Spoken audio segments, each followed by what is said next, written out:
Salut tout le monde et bienvenue dans cette deuxième partie de notre vidéo consacrée à l'implémentation des modèles de machine learning avec la librairie Caret-DR.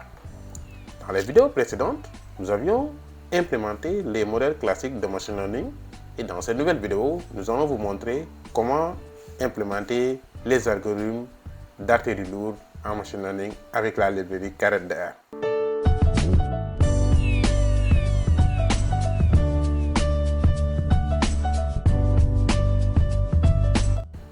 Donc, il faut noter qu'on a répertorié 4 modèles qu'on a jugés utiles ici pour la suite. Il s'agit ici du modèle Random Forest, du modèle Gradient Boosting Machine, du modèle Extreme Gradient Boosting et du modèle Extreme Gradient Boosting linéaire. Donc, ces 4 modèles-là sont des modèles très puissants qui permettent de répondre ici à notre problématique, à savoir ici la prédiction d'une classe binaire, à savoir ici la variable cible, qui est la variable jump, le désabonnement des clients. Et donc, avant tout, nous allons apporter des modifications quant à la méthode d'entraînement des modèles. Notamment, nous allons apporter des modifications dans la fonction train control. Dans la première méthode, l'idée consistait à utiliser ici la validation croisée avec la fonction train control. Mais avec les modèles d'artillerie lourde, avec les modèles comme Random Forest, donc nous allons changer ici la métrique et nous allons choisir une nouvelle métrique qui est ici la valeur AUC. La valeur AUC n'est rien d'autre que l'air sous la courbe, ce qu'on appelle la courbe ROC.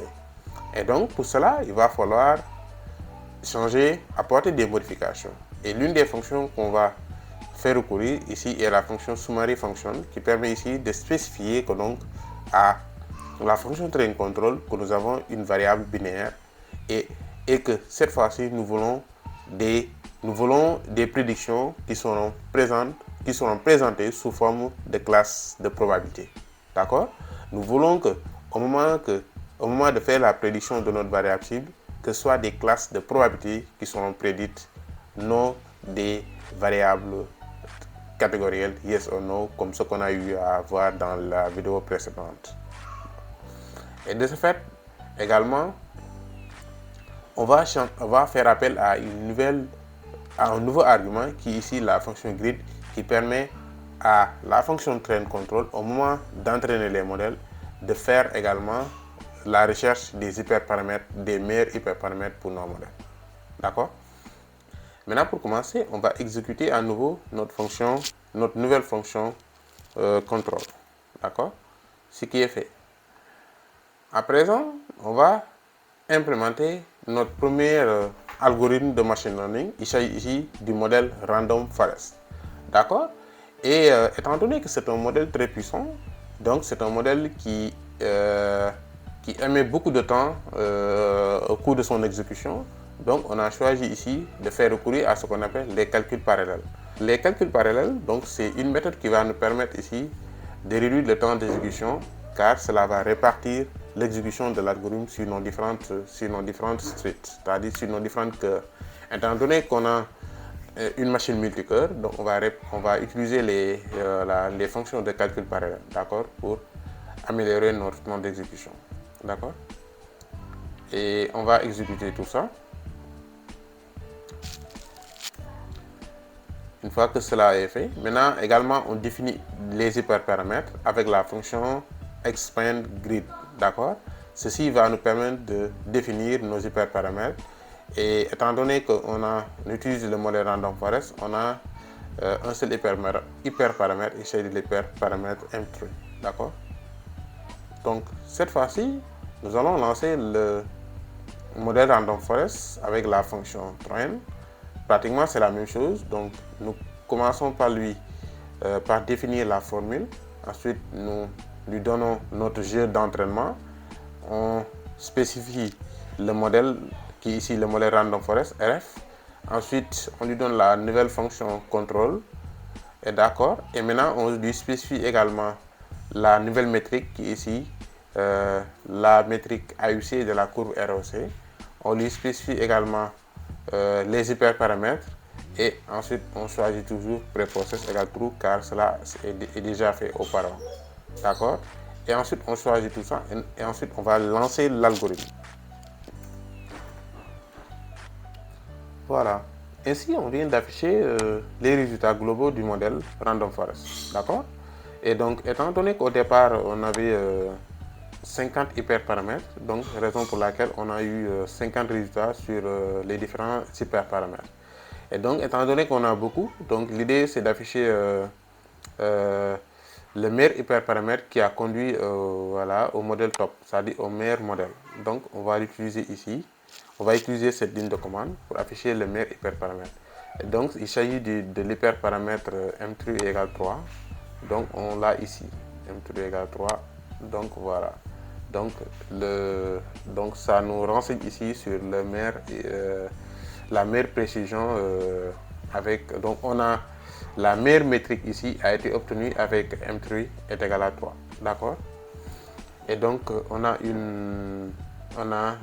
la valeur AUC qui est égale à, qui est estimée à hauteur de 92%. Donc, je peux dire que c'est très bien jusque-là. Et donc, ensuite, on peut afficher ces hyperparamètres-là. Et donc, voilà, on peut voir ici que c'est entre 0 et 10. Donc, effectivement, c'était M3 égale 3, où on a obtenu ici la meilleure précision du modèle. C'était à l'ordre de 0,93%. D'accord? Ainsi de suite. Et maintenant, on va passer au modèle Extreme Gradient Boosting et on refait la même chose pratiquement. On définit les paramètres de calcul parallèle et également on définit l'hyperparamètre. On définit les hyperparamètres du moins. On a plusieurs hyperparamètres pour le modèle Gradient Boosting Machine. Donc on exécute tout ça. Voilà. Et une fois qu'on a fini d'exécuter tout ça, maintenant on va exécuter le modèle, on va lancer le modèle.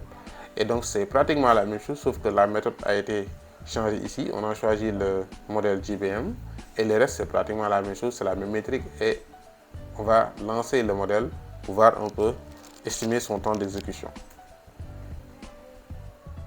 Voilà, maintenant on vient d'afficher notre modèle, le modèle s'est affiché et il faut noter que le modèle a pris beaucoup de temps au cours de son exécution. Ça nous a pris 28 minutes pour s'exécuter.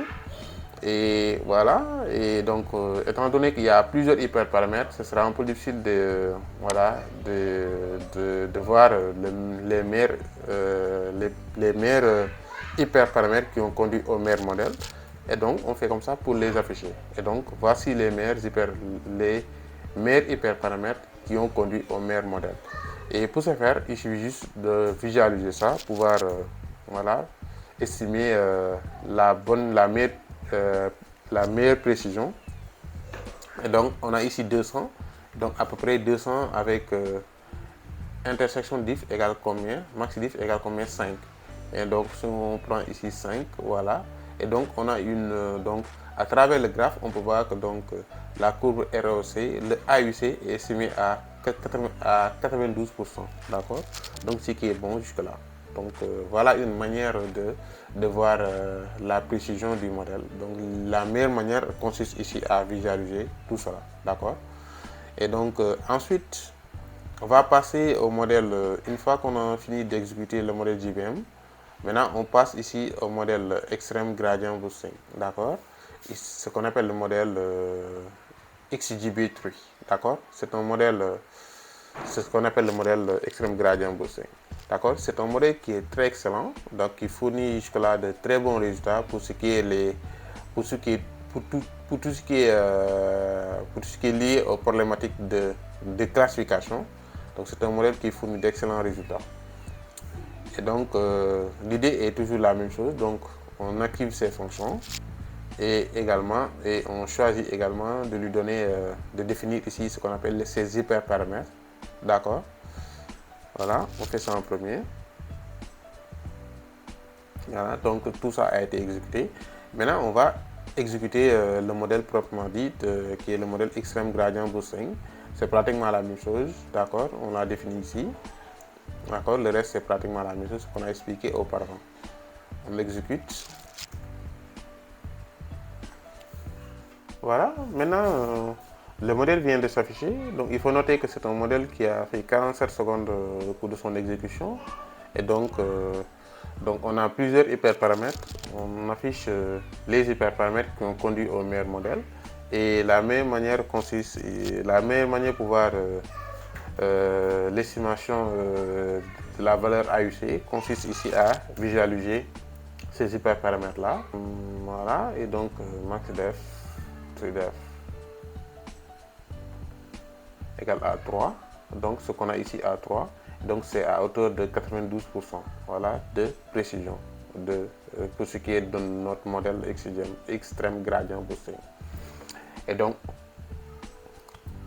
voilà, et donc quand on affiche ici les hyperparamètres, on peut voir ici à 3, donc pour cette valeur 3 diff, donc à 3, donc on a atteint ici 0,92, donc on peut dire que c'est ce qui a conduit au meilleur modèle. Donc la précision est à hauteur de 92% pour ce qui est de notre valeur AUC, d'accord?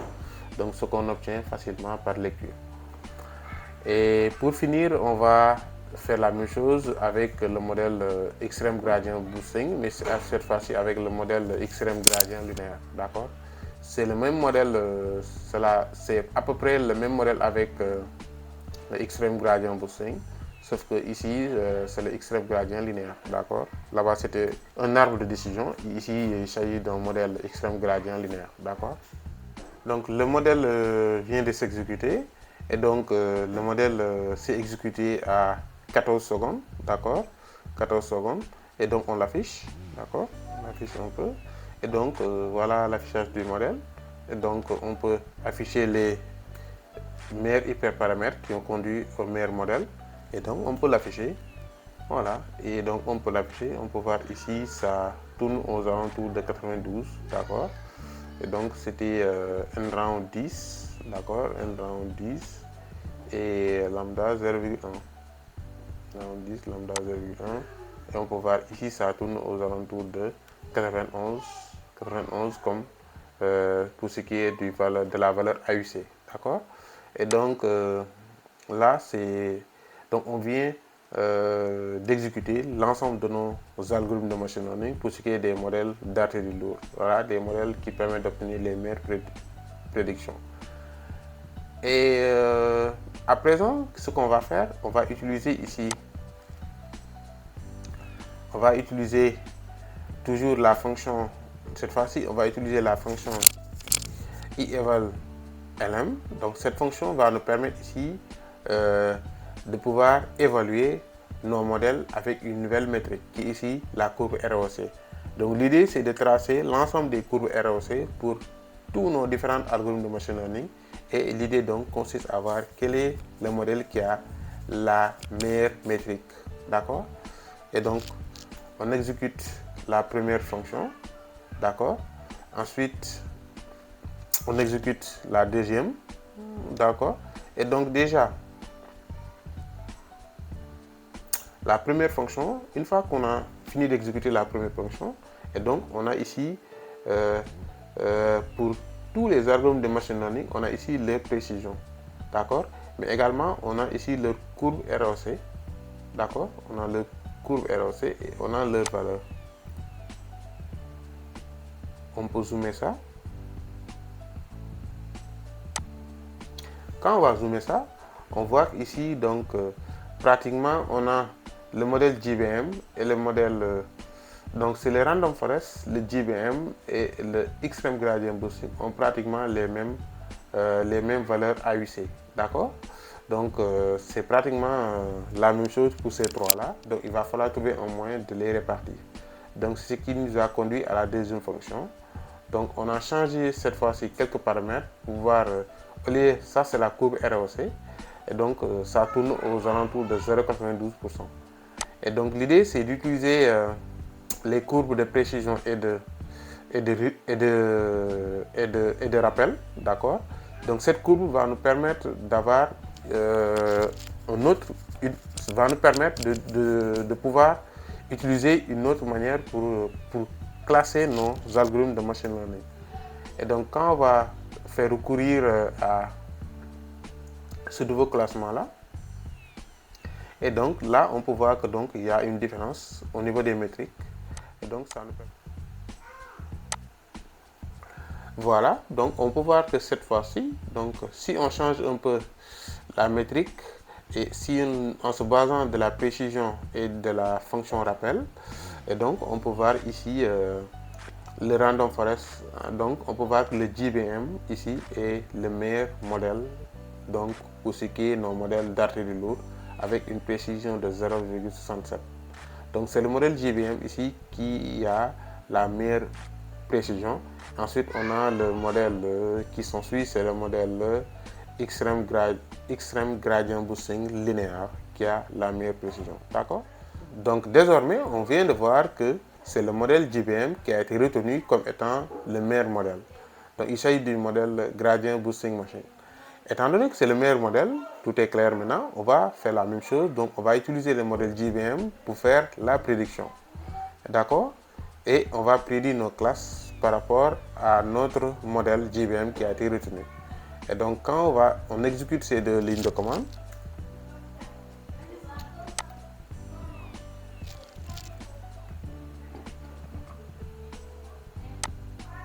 on exécute ces deux lignes de commande et on affiche.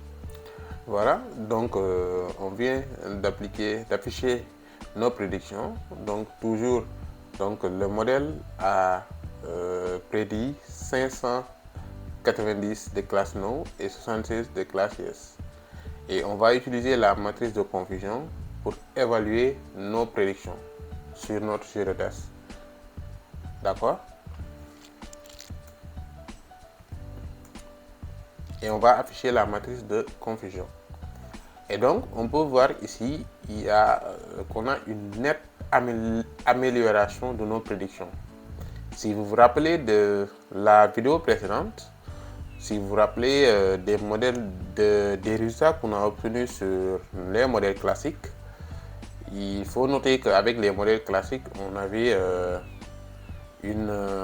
ici 8 erreurs pour ce qui est de la prédiction de la classe positive. Alors ici, sur les 60, donc sur les 76 prédictions, donc le modèle ne s'est trompé que 3 fois. Et sur les 590 prédictions de la classe No, le modèle ne s'est trompé que 23 observations. Et donc, il y a une nette amélioration des précisions. Là-bas, on était à une accuracy à hauteur de 94% comme ça. Alors ici, on a une amélioration jusqu'à 96%. Et donc, on peut voir ici également le F1 score également. Ici, on a 84% de précision.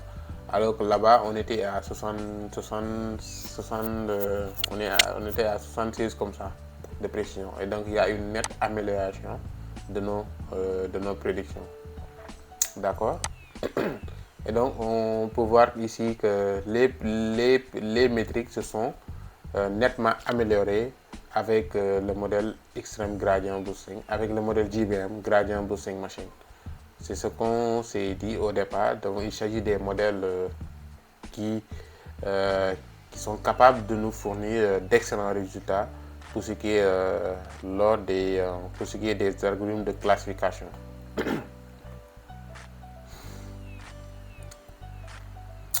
Et également, on peut toujours afficher la matrice de confusion.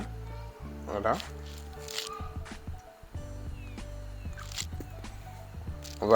L'idée, c'est de visualiser la matrice de confusion. Et effectivement, on a la chose suivante.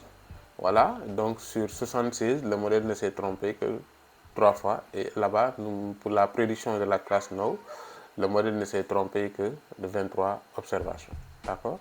Donc, on peut noter qu'on a une bonne prédiction de notre modèle JVM. D'accord? Voilà, à ce qu'on appelle ici les variables importantes du modèle JVM. Et donc, on va afficher les meilleurs prédicteurs qui ont contribué à la prédiction de la classe Yes or No de notre variable cible. Donc, une fois qu'on a entraîné nos différents modèles, donc les résultats ont ont montré que donc le modèle JVM est le meilleur modèle. Et donc, c'est un modèle qui est parvenu à nous fournir de meilleurs résultats jusque-là, le meilleur résultat par rapport à ce qu'on a obtenu avec les modèles classiques de machine learning. Et donc, à présent, ce qu'on va faire, on va afficher ici ce qu'on appelle les variables importantes, c'est-à-dire que les meilleurs prédicteurs qui peuvent expliquer ici notre modèle JVM. D'accord? Et pour cela, nous utilisons ce qu'on appelle la fonction varimp de la librairie Caret. D'accord? Et donc, ici, déjà, on a ces résultats-là. Donc, on a le prédicteur total des charges, donc les frais d'appel de la journée, les frais d'appel du soir, on a le fait que le client ait émis beaucoup d'appels au service client, les frais d'appel liés aux appels internationaux. Et donc tout ça constitue les variables qui ont contribué au mieux à la prédiction de la classe, la prédiction des classes pour ce qui est de notre variable cible. D'accord? Et maintenant l'idée c'est de visualiser de visualiser ces variables importantes là. Donc utiliser cette fonction là. Voilà ce qu'on obtient pour ce qui est des variables importantes. D'accord? Et donc on peut voir ici les variables, les meilleures variables qui contribuent le plus à la prédiction de notre variable cible sont constituées ici par les variables totales des charges, c'est-à-dire les frais d'appel de la journée. On a également les appels au service client. Et donc, on a également les frais d'appel du soir. On a également les frais d'appel liés aux appels internationaux. Donc, tout ça, donc, on a les 4 variables là qui constituent les meilleurs prédicteurs. Donc, ce sont les variables qui contribuent au mieux à la prédiction de notre variable cible, à savoir ici les classes non ES. D'accord? Et donc, voilà. Donc, on peut voir ici que à travers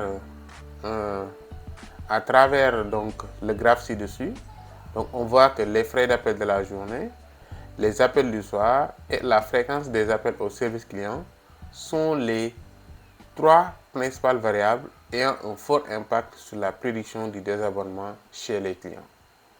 Ainsi, l'étape suivante consistera à essayer de comprendre comment la variable cible change en fonction des variables explicatives. Et donc, il faut noter que ce qu'on a jusque-là constitue ce qu'on appelle la variabilité globale du modèle. Maintenant, l'idée, c'est d'aller au-delà de la variabilité globale, c'est de spécifier un peu, d'approfondir l'étude et de voir cette fois-ci quelle est maintenant la variabilité du modèle suivant chaque classe. Donc, c'est ça qu'on va voir réellement. Et pour cela, nous allons passer à l'étape 6. Nous allons interpréter les modèles de machine learning par visualisation avec ce qu'on appelle la librairie LAMP. D'accord? Et c'est la librairie LAMP qu'on va utiliser ici pour réellement comprendre le fonctionnement de notre modèle, pour bien interpréter notre modèle, pour mieux interpréter notre modèle. L'idée donc est la suivante. Donc il va falloir reprendre quelques manipulations. Donc on va changer quelques paramètres et pour donner ça à la fonction lim. Donc il va falloir qu'on réadapte notre modèle. C'est toujours le modèle JVM. Donc il va falloir, on a apporté juste quelques modifications pour que ça puisse être, pour pouvoir utiliser ça avec la fonction lim. Donc pratiquement c'est le même modèle, d'accord. Donc on va réexécuter certaines fonctions. Voilà. Maintenant que nous avons réexécuté notre modèle JVM, donc cette fois-ci, qu'est-ce qu'on va faire?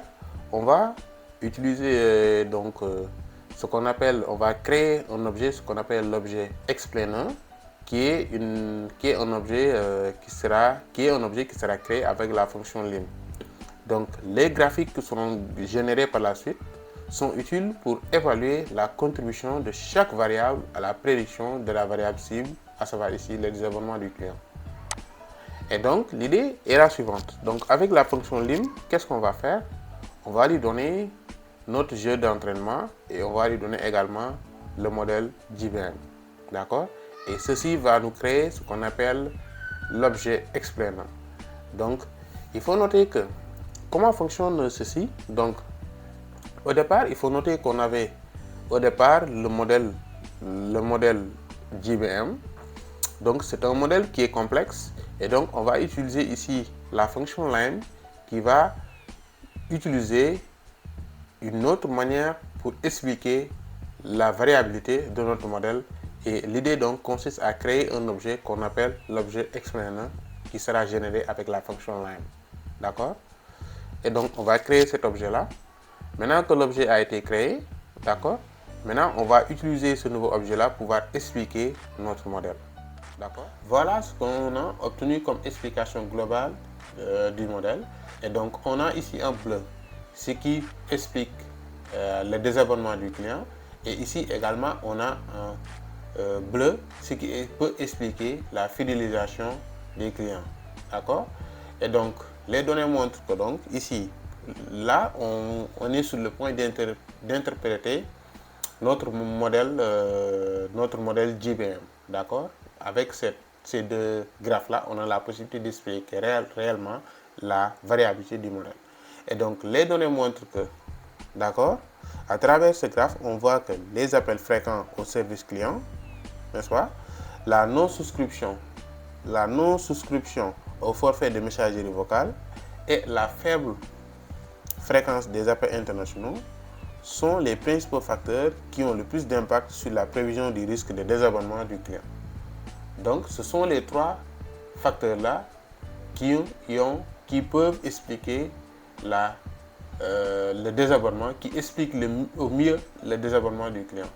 Et pour ce qui est la fidélisation du client, donc on voit que par ailleurs, que la non-souscription au forfait d'appels internationaux, d'accord, le coût modéré des appels de la journée, d'accord, des appels de la journée, c'est-à-dire un coût compris entre 30 et 37, et le faible coût des appels du soir, d'accord, et le faible coût des appels du soir, ces trois variables-là sont les principaux facteurs qui ont le plus d'impact sur la prévision des clients fidèles à la société de téléphonie. D'accord? Donc, je répète. Donc, on va utiliser la librairie d'Alex pour essayer de refaire la même chose qu'on a eu à faire jusque-là. Donc, l'idée, c'est de montrer également ce qui est possible de faire avec la fonction d'Alex. D'accord? Et donc, ensuite, on va générer l'objet explainer avec la librairie d'Alex. Et donc, voilà. Donc, l'objet a été généré. Et maintenant, on va générer quelques résultats pour expliquer la variabilité. Donc, on va visualiser ça. Donc, ici, on a la distribution du résidu pour ce qui est du modèle JVM. Donc, on a fini d'estimer notre modèle. Maintenant, on essaie de regarder le résidu du modèle JVM pour avoir une idée sur l'efficacité de ce modèle-là. Et donc, habituellement, dans un bon modèle, les résidus s'écartent aléatoirement de 0. Donc, ce qu'on obtient, ce qu'on attend à devoir. Donc, on devrait donc observer une distribution symétrique autour de 0. Effectivement, ce qu'on a. Ici, on a une distribution symétrique autour de 0. D'accord? De plus, nous voulons limiter la variabilité des résidus de nos modèles. Nous visons donc à avoir des résidus proches de 0. Et donc, on voit que la majorité des distributions ici sont proches de 0, excepté ici une queue à droite. D'accord? Voilà. Et donc, on peut voir que on peut noter qu'ici, les résidus ont majoritairement une distribution proche de 0, donc ce qui est bon. C'est-à-dire que le modèle est bon. D'accord? Également, on peut générer également l'index des résidus. Encore, on a un autre graphe, d'accord, qui nous permet toujours de voir la variabilité, d'estimer un peu la distribution du résidu. Et donc ici, nous remarquons que le modèle JVM a plus de valeurs résiduelles autour de 0. Donc, si le modèle a des valeurs résiduelles autour de 0, c'est-à-dire que donc il s'agit d'un modèle qui est vraiment bon. Voilà. Donc, si on a quelque chose qui faisait le contraire, donc ça nous renseigne comme quoi le modèle n'a pas bien travaillé. D'accord? Et enfin, on a encore, on va générer à nouveau la fonction de moins un graphe qui nous permet encore d'expliquer le modèle. Et on va utiliser encore la fonction explainer de Dalex qui va nous permettre de visualiser ce comportement-là. Voilà, voici ce qu'on obtient comme résultat. Et donc, on va zoomer tout ça. Voilà. Et donc, on vient de zoomer l'explication de notre modèle avec ce qu'on appelle ici le breakdown, d'accord, pour ce qui est du modèle gradient boosting. Et donc, à présent, on va essayer d'expliquer la variabilité de notre modèle. Et donc, là, on voit ici que seules les variables comme international plant, c'est qu'on a ici en vert. Parce que ce qu'on a en vert ici, c'est ce qui explique la variabilité. C'est en fait les prédicteurs qui ont eu un impact positif sur la prédiction de la classe, de la prédiction des classes de notre variable cible. D'accord? Et donc, nous regardons particulièrement ce qui est en vert, d'accord? Ce qui constitue un impact positif, d'accord? Et donc, les données montrent ici que seules ces variables-là, à savoir International Plan, Customer Service Call et Voicemail Plan, ont une variation positive sur la prédiction moyenne, tandis que les autres variables ont une variation négative. Autrement dit, en fixant la variable International Plan égale à 8, nous augmentons la prédiction moyenne. Et donc, en fixant cette variable à 8, ce qu'on a ici, donc dès qu'on fixe cette variable à 8, et donc on a la possibilité d'augmenter la prédiction moyenne. Donc cela, donc le fait que cette modalité prenne la modalité 8, donc cela augmente la prédiction moyenne de la variable cible. Et dans le cas contraire, cela diminue normalement. Et également, en fixant the customer service call égale à 3, c'est-à-dire que quand l'appel lié au service client, n'est-ce pas, est fixé à 3, cela augmente également la prédiction moyenne. Cela augmente la prédiction moyenne. Et également, quand nous fixons voice mail plan, c'est-à-dire que la non-souscription au forfait de messagerie vocale, donc cela augmente également la prédiction moyenne. Donc c'est ce que nous explique ici ce graphe, d'accord?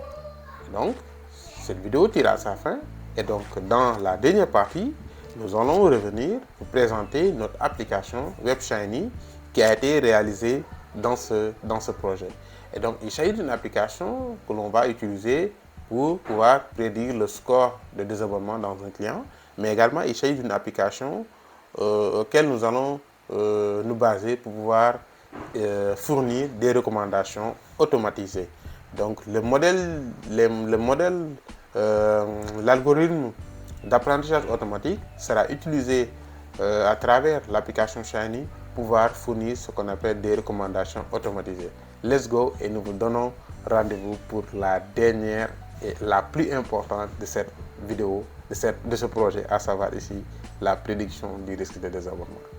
À la prochaine. Merci beaucoup et nous vous donnons rendez-vous pour la prochaine vidéo.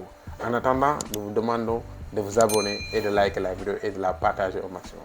Merci beaucoup.